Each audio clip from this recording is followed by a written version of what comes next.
Come on, socks. Oh. Sorry to move you. Hello everyone, welcome back to my show. I think this camera is too low down. There, should we sit here? Hope everyone's well. We've been having a science fiction-y couple of days, and it's all reminded me how much I love slightly weirdo science fiction. I think my tastes in science fiction belong to the kind of 60s and 70s when things are quite psychedelic. I've realised this. I've been looking at shelves of favourite bits of pulpy science fiction that I've read. It's not really pulpy, but it's, paperback science fiction of the 60s and 70s. I was reminded of the whole thing by reading this, which I've not yet finished. I've still got a few stories to go. I'm kind of eking them out. It's I Want That Twink Obliterated from Boner Books, edited by Trip Gailey, Robert Berg and C.L. McCartney. It was sent to me by one of my Facebook friends and viewers on here, thinking I'd like it, which I do. There are, 2/3 of the way through, there are some standout stories. The theme is pulp science fiction and a bit gayed up. Basically, the standouts are the ones where they present a complete story, where it takes the tropes of something pulpy and old, but gives us characters who barnstorm their way through an entire story quite quickly. The least successful ones in this book drop us into a world and seem like a kind of first chapter from an epic set inside that world. And you can see that's what people are doing. They're hoping to develop their work into something much bigger. And we get a kind of a glimpse. And that can be a bit confusing when you get one after the next. So for me, the most successful ones are stories like the first one, James Bennett's In the Garden of the Serpent King, which is a kind of Tarzan tribute, a very homoerotic jungle tale about an old temple and the kind of the weirdest kind of mind control that gets quite dark quite quickly in an unexpected way. I think I was expecting more sauce and less violence.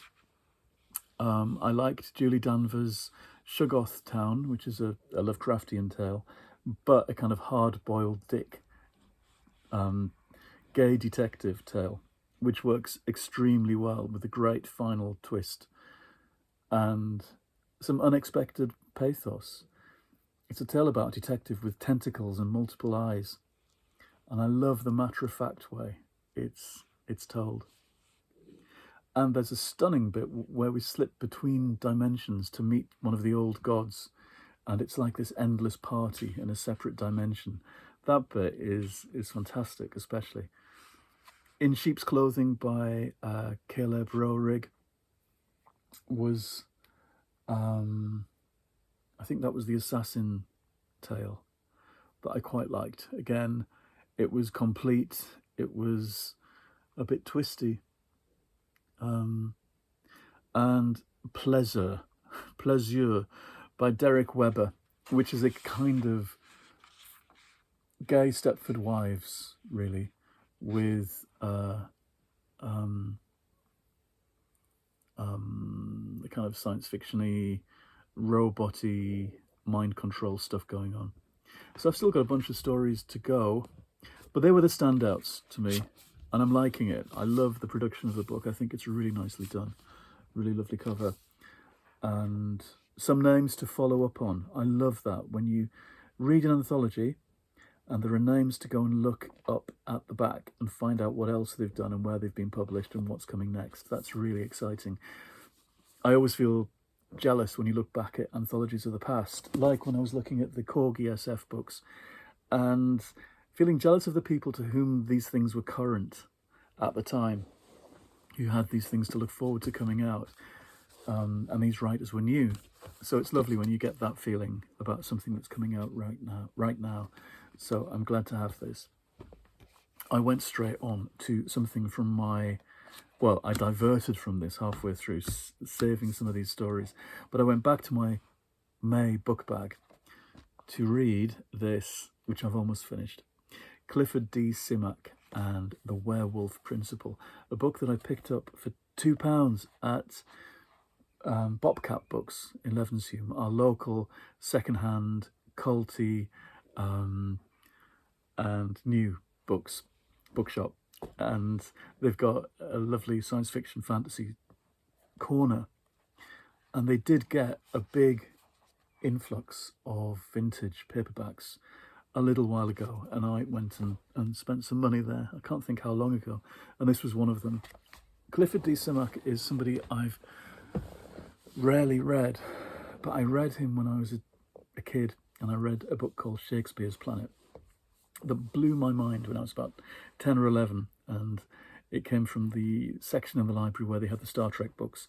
And so I branched out and read this book that seemed to have no human beings in it whatsoever. It was just a series of shapes talking to each other. That's my memory of it. It was such a strange book. I must have read stories since. Anyway, this leapt off the shelf, The Werewolf Principle from 1967, I think. And I've read most of it in the past 24 hours. I really like it. This is what I mean about weirdo science fiction, stuff from a certain era where you have no idea where this story is going to go. It really doesn't feel conventional by any means, in any sense. It blends genres, it does crazy stuff. It begins in one place that seems rational and then just goes off. At the moment, our lead character is hiding in, well, he's been hiding out inside a hollow oak tree with a brownie, a figure from legend who turns out to be an alien, and a raccoon who's been injured by a hunt. And our hero is in the guise of a werewolf. Our hero is Andrew Blake, who has been picked up in space. He's a human being, apparently, and they don't know where he's come from. He's brought back to Earth with no memory of his previous life. And gradually he becomes aware that he's got two other consciousnesses inside his mind. And not only that, he himself as a human is inauthentic. He's a synthetic being created 200 years ago as the first of a kind of human being that would go into space and adapt to other planets by taking on characteristics of the locals. So he's come back with the consciousness of some kind of werewolf creature from a different planet and some highly intelligent pyramid-shaped creature from a different planet, and they're inside his head, and he can swap between their bodies as he goes on the run from people on Earth because they've cottoned on to his oddities, and of course they want to examine him and take him into custody. And meanwhile, he's turning into a werewolf, or he's turning into a pyramid creature and making friends and running away and meeting creatures like brownies who don't just come from legend, they come from another planet. And in his 200 years missing from Earth, all these things have happened.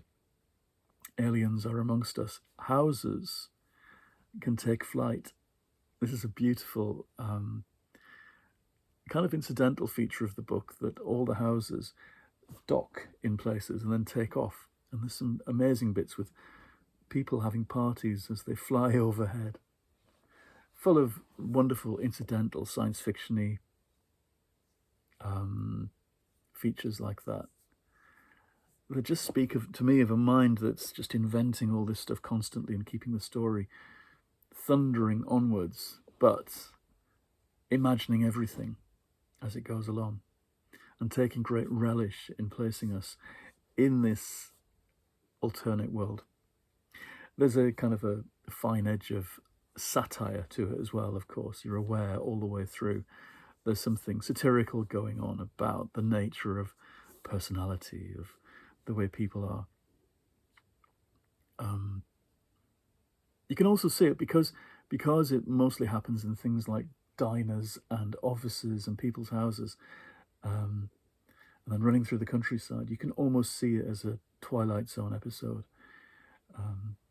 If there'd been a later 60s psychedelic version of the Twilight Zone, rather than that wonderful early 60s black and white, you could imagine this being on TV at that time. I wonder if Simak has ever been filmed. I don't know. I don't know if he's been dramatised at all. I'll have to find out. I need to know more about him. I can't believe I've never read a full novel by him since I was about 10 or 11. That seems crazy. Anyway, this has sent me thinking about the strange science fiction that I prefer and looking through shelves to find examples of those books and to think about where this might take me. I remember last summer I did get quite science fiction, if you remember, and I read a handful of the SF masterworks and bought a whole pile more of them. And thinking about it, it was the 60s authors that really appealed to me. Those were the people I was most caught up in. Anyway, that's me and my weirdo science fiction today. I will stop there and see you again quite soon. Socks has gone to sleep. He doesn't want to say goodbye. Let me know what you're reading and whether you have read Simak or anybody from that era. The other person I think about from that era is kind of Paul Anderson. I think that's right. And Theodore Sturgeon. I get the feeling they're all kind of attached a bit to Star Trek as well. I don't know if Simak did anything for Star Trek. Anyway, goodbye. I will see you again quite soon. Goodbye.